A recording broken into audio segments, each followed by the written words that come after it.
हाय बच्चों, नमस्कार। कक्षा 8वीं विषय हिंदी अवधि आप सभी के 2 घंटे का रहेगा। पूर्णांक आप सभी के 80 नंबर का पूर्णांक है। परीक्षार्थी के लिए यहाँ पर सामान्य निर्देश दिए गए हैं। आज का 2 बजे का असली लीग पेपर हम आप सभी के लिए लेकर आए हैं। बहुत अच्छा पेपर है, बहुत रियलिस्टिक पेपर है, तो वीडियो को पूरा वॉच करिएगा, कहीं पर भी स्किप मत करिएगा। इस वीडियो को देखने के बाद आपके 80 में से 80 मार्क्स 100% आ जाएंगे। बेझिझक, बेटेंशन, बिल्कुल बिना टेंशन के आप इस वीडियो को पूरा देखते रहे। बस की यात्रा में बस कैसी थी? बस की यात्रा में बस वयोवृद्ध थी। वयोवृद्ध यानी बुढ़ी थी। आज भी भारतीय समाज में सम्मान की दृष्टि से देखा जाता है। किसको देखा जाता है? उच्च आदर्शों को देखा जाता है। फिर अगला है, साइकिल प्रशिक्षण से महिलाओं में क्या बदलाव आया? साइकिल प्रशिक्षण से महिलाओं में क्या आया? आत्मसम्मान की भावना का विकास हुआ है। कबीर के अनुसार मनुष्य को अपनी वाणी और व्यवहार में बनाए रखना चाहिए। क्या रखना चाहिए साथियों? शीतलता रखनी चाहिए। ठीक है। फिर अगला क्वेश्चन है, दीवाने हमेशा क्या कामना करते हैं? दीवाने हमेशा कामना करते हैं कि पर के आबाद रहने की। अगला क्वेश्चन है छठा, कृष्ण ने सुदामा द्वारा लाए गए उपहार को निम्नलिखित में से किसमें भीगा हुआ बताया? तो इसका राइट आंसर हो जाएगा छठे क्वेश्चन का साथियों, ग यानी सुधा रस में। ठीक है। फिर बात करते हैं सातवें क्वेश्चन के बारे में। अध्यक्ष में कौन सा उपसर्ग है?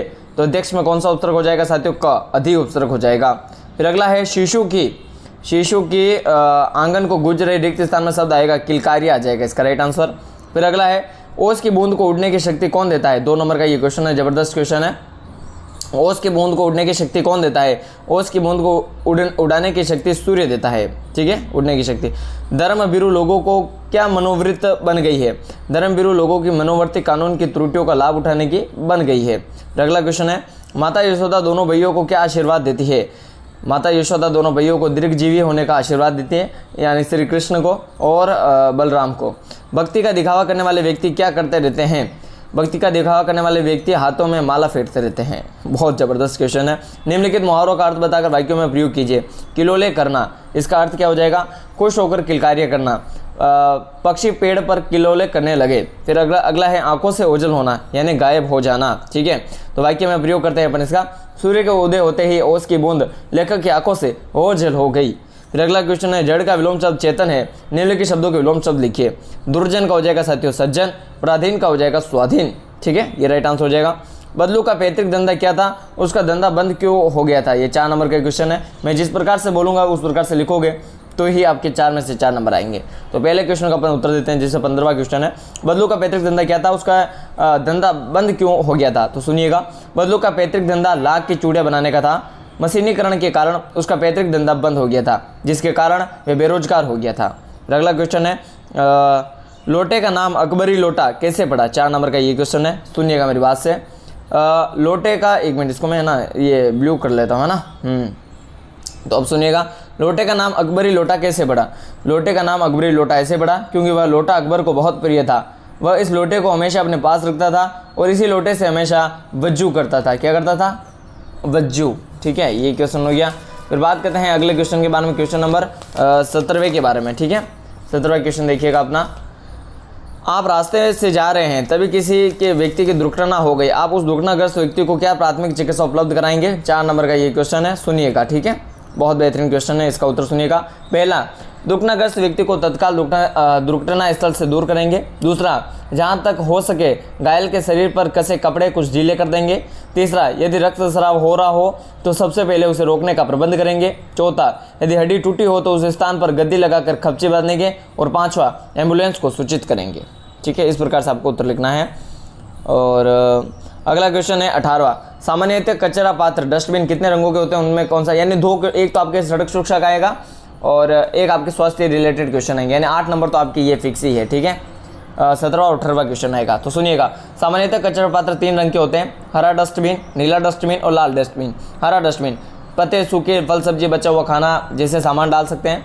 नीला डस्टबिन प्लास्टिक बैग, जूस की बोतल, टूटा हुआ प्लास्टिक का सामान डाल सकते हैं। लाल डस्टबिन टॉर्च के सेल, पुरानी दवा, इस्तेमाल की गई सुई आदि डाल सकते हैं। फिर बात करते हैं 19वें क्वेश्चन के बारे में। निम्नलिखित विशेषण शब्दों का प्रयोग करते हुए वाक्य निर्माण कीजिए। बाल्यकाल, बच्चे बाल्यकाल में नासमझ होते हैं। दूसरा है प्रातः, रागों को प्रातः पूजा करनी चाहिए। तीसरा है भारतीय, विश्व में हम भारतीय श्रेष्ठ है। चौथा है कोमल, नेहा कोमल लड़की है। फिर अगला क्वेश्चन है, निम्नलिखित पद्यांश की सप्रसंग व्याख्या कीजिए। सुनिएगा, यहाँ पर मैं पद्यांश पढ़ता हूँ। शीस पगाना जगा तन पे, प्रभु जाने को आई बसे कही ग्रामा। दोती पट्टी सी लटी दुपट्टी अरु पाई उपनाऊ को नहीं सामा, द्वार खड़े दूजे दुर्बल एक, रो चकिसो वसुधा अभिरामा, पूछ दीन दयाल को धाम बतावत अपनो नाम सुदामा। अब सुनिएगा यहाँ पर, सबसे पहले यहाँ पर अपन प्रसंग करते हैं। यह सवैया नरोत्तम दास द्वारा रचित सुदामा चरित्र पाठ से लिया गया है। यहाँ उस समय का वर्णन है जब गरीब सुदामा अपने बचपन के श्री कृष्ण से मिलने द्वारका आए हैं। द्वारपाल ने उसे रोका और द्वारकाधीश, अगला हो जाएगा, द्वारकाधीश को उनके आने की सूचना दी। अब इसकी व्याख्या करते हैं अपन। सबसे पहले द्वारपाल कहते हैं कि हे प्रभु, दरवाजे पर एक निर्बल ब्राह्मण आया है, जिसके सिर पर न पगड़ी है और न शरीर पर कुर्ता, वह न जाने किस ग्राम का रहने वाला है। उसकी धोती फटी हुई है और उसके कंधे पर फटा सा दुपट्टा पड़ा हुआ है, उसके पैरों में जूते भी नहीं है। दरवाजे पर एक दुर्बल ब्राह्मण खड़ा हुआ है। महलों व द्वारका की धरती सुंदरता देखकर चकित रह रहा है। वे दिनों पर दया करने वाला श्री कृष्ण का धाम पूछ रहा है और अपना नाम सुदामा बता रहा है। ये क्वेश्चन हो जाएगा। फिर देखो, खंड क और खंड ख को मिलान कीजिए। ऊर का हो जाएगा हृदय, ऊर का हो जाएगा हृदय। आंखते का हो जाएगा समझते, ये हो जाएगा। थामना का हो जाएगा, यहाँ पर क्या हो जाएगा, थामना का हो जाएगा सहारा देना। पौ का हो जाएगा पैर। अभिरामा का हो जाएगा सुंदरता। ढोटा का हो जाएगा बेटा। इस प्रकार से ये हो जाएंगे 6 के 6 क्वेश्चन के आंसर। अगला है क्वेश्चन नंबर 22वां। दिए गए क्वेश्चन के उच्च शब्दों का रिक्त स्थानों की पूर्ति करें। तो पहला हो जाएगा चककर सूख के दुख के गटों को। फिर अगला है पेड़ पौधे पानी और पहाड़ बासते हैं। फिर अगला है सूरज डूबने का वक्त हो गया है। कहा बयोजी अब हो गया, ये हो जाएगा। फिर अगला क्वेश्चन है कहा बयोजी अब हो गया, अब भयो, ये हो गया। फिर अगला है जो मन शीतल होई। फिर अगला है काचो दूध पियावत पची, ये हो जाएगा। फिर निम्नलिखित गद्यांश को ध्यानपूर्वक पढ़कर प्रश्नों के उत्तर दीजिए। मैंने उस कंपनी के हिस्सेदार की तरफ पहली बार श्रद्धा भाव से देखा। वह टायरों के हालात जानते हैं, फिर भी जान हथेली पर लेकर इस बस से सफ़र कर रहे थे। उस सर की ऐसी भावना दुर्लभ है। सोचा इस आदमी के साहस और बलिदान भावना का सही उपयोग नहीं हो रहा है, तो इसे किसी क्रांतिवादी आंदोलन का नेता होना चाहिए। अगर बस नाले में गिर पड़ती है, हम मर जाते हैं, देवता बाए पसारे उसका इंतजार करते हैं, कहते हैं वह महान आदमी आ रहा है जिसने एक टायर के लिए प्राण दे दिए, मर गया पर टायर नहीं बदला। लेखक ने बस के हिस्सेदार क्रांतिकारी दल का नेता क्यों होना बताया। सुनिएगा इसका उत्तर, बड़ा ही मजा आएगा। ये क्वेश्चन नंबर 23 का क का है। जिस प्रकार उत्सर्ग भावना क्रांतिकारियों में होती है, वैसी उत्सर्ग भावना बस के हिस्सेदार में थी। बस का टायर न बदलकर वह अपने व सभी यात्रियों की जान उत्सर्ग करने को तैयार था। फिर अगला है लेखक ने कंपनी के हिस्सेदार को श्रद्धा भाव से क्यों देखा। बस की यात्रा एकदम खराब थी, उसे दुर्घटना हो सकती थी, फिर भी कंपनी का हिस्सेदार लोभ में आकर उसे चलवा रहा था। इस तरह के आचरण से लेखक ने व्यंग्य भाव से उसे देखा।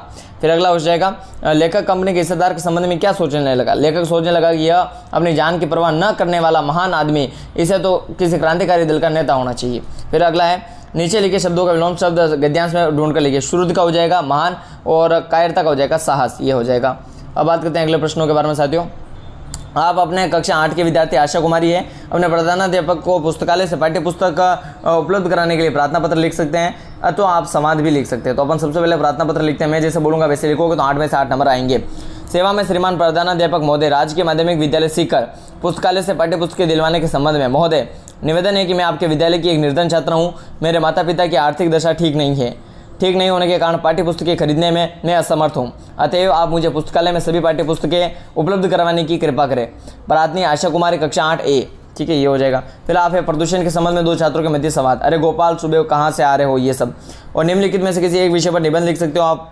योग स्वास्थ्य, मेरा प्रिय त्यौहार दीपावली, स्वच्छ भारत अभियान। तो इस प्रकार से आप कर सकते हैं। बहुत ही ज़बरदस्त यहाँ पर 1 मिनट पेपर है ये, जिसका कि अब अगर आपको पूरा PDF डाउनलोड करना है तो पूरा PDF आपको नॉर्मली गूगल पे आप सभी को मिल जाएगा। तो गूगल से कैसे डाउनलोड करोगे मैं बच्चों में बता देता हूँ। गूगल से डाउनलोड करने के लिए नॉर्मल आप सभी को गूगल पर सर्च करना होगा STUDY study VILLAG study village आप सभी को सर्च करना है। जैसे आप स्टडी विलेज सर्च करोगे ये हमारी होम पेज की वेबसाइट आ जाएगी स्टडी विलेज की। इस पर आप सभी को क्लिक कर देना है और यहाँ पे क्लिक करने के बाद आप पूरा का पूरे पेपर का PDF डाउनलोड कर सकते हो आज के 2 बजे वाले का स्टडी विलेज की हमारी वेबसाइट पे जाने के बाद। वीडियो पसंद आए तो वीडियो को लाइक करें, चैनल पर नए तो चैनल को सब्सक्राइब करें। तब तक के लिए जय हिंद, भारत माता की जय। साथियों इस वीडियो को ज़्यादा से ज़्यादा दोस्तों के साथ, यारों के साथ शेयर जरूर से करें,